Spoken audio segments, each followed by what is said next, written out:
సింగరేణిలో 11వ వేతన సవరణ కాల పరిమితి ముగియనున్నది. సింగరేణి యాజమాన్యం 12వ వేతన సవరణ కమిటీ ఏర్పాటుపై ఇంకా నిర్ణయం తీసుకోకపోవడం పట్ల కార్మికుల్లో ఆందోళన వ్యక్తమవుతోంది. కొత్త వేతన సవరణ కమిటీని అయితే ఏర్పాటు చేసి సమస్యలను పరిష్కరించాలని సింగరేణి కార్మిక సంఘాలు డిమాండ్ చేస్తున్నాయి.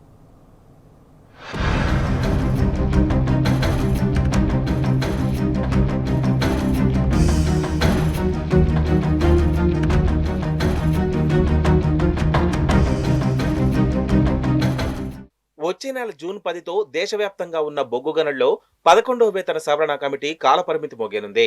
2021 జూలై 1 నుంచి అమల్లో ఉన్న ఈ వేతన సమయ పరిధి ముగిసిపోనుంది. అయినా సింగరేణి యాజమాన్యం ఇప్పటి వరకు 12వ వేతన సవరణ కమిటీ ఏర్పాటుపై నిర్ణయం తీసుకోలేదు.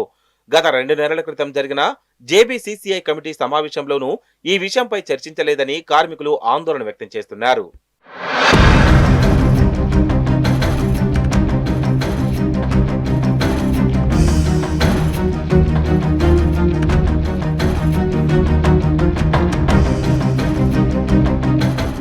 దేశవ్యాప్తంగా బొగ్గు గనుల్లో పనిచేసే కార్మికులకు 5 ఏళ్లకు ఒకసారి వేతన సవరణ జరుగుతుంది. జాతీయ కార్మిక సంఘాల ప్రాతినిధ్యం వహించే వేతన కమిటీలో కోల్ ఇండియా, సింగరేణి యాజమాన్యం ప్రతినిధులుంటారు. పెరిగిన ధరలకు అనుగుణంగా బొగ్గు గని కార్మికులకు వేతన సవరణ చేస్తారు. దీనిపై కార్మిక సంఘాల ప్రతినిధులు యాజమాన్యం సంప్రదింపుల ద్వారా ఒక నిర్ణయానికి వచ్చి అంగీకారం చేసుకుంటారు. కుదిరిన ఒప్పందం ప్రకారం కోల్ ఇండియా, సింగరేణితో పాటు ప్రైవేటు బొగ్గు పరిశ్రమల్లో పనిచేసే కార్మికులకు 5 ఏళ్ల వరకు జీతభత్యాలు చెల్లిస్తారు. అయితే జూన్తో కాలపరిమితి ముగిసిపోతున్న వేతన కమిటీ నియామకానికి తీసుకోవాల్సిన చర్యలపై ఇప్పటి వరకు కదలిక లేకపోవడం పట్ల కార్మిక సంఘాలు మండిపడుతున్నాయి. మార్కెట్లో పెరిగిన ధరలకు అనుగుణంగా 12వ వేతన కమిటీ ఏర్పాటు చేసి కార్మికుల సమస్యలను పరిష్కరించాలని సింగరేణి కార్మిక సంఘాలు డిమాండ్ చేస్తున్నాయి. కోల్ ఇండియా వ్యాప్తంగా బొగ్గు గని కార్మికులకు ఎన్సీడబ్ల్యూ వేజెస్ 11వ వేజ్ బోర్డు జూన్ 30, 2026కు ముగుస్తున్న తరుణంలో ఇంతవరకు కేంద్ర ప్రభుత్వము వేజ్ బోర్డు కమిటీని వేయకపోవడం శోచనీయం. దాని అనుబంధ కార్మిక సంఘం BMS కూడా దీని మీద ప్రస్తావించడంలో పూర్తిగా విఫలమైంది.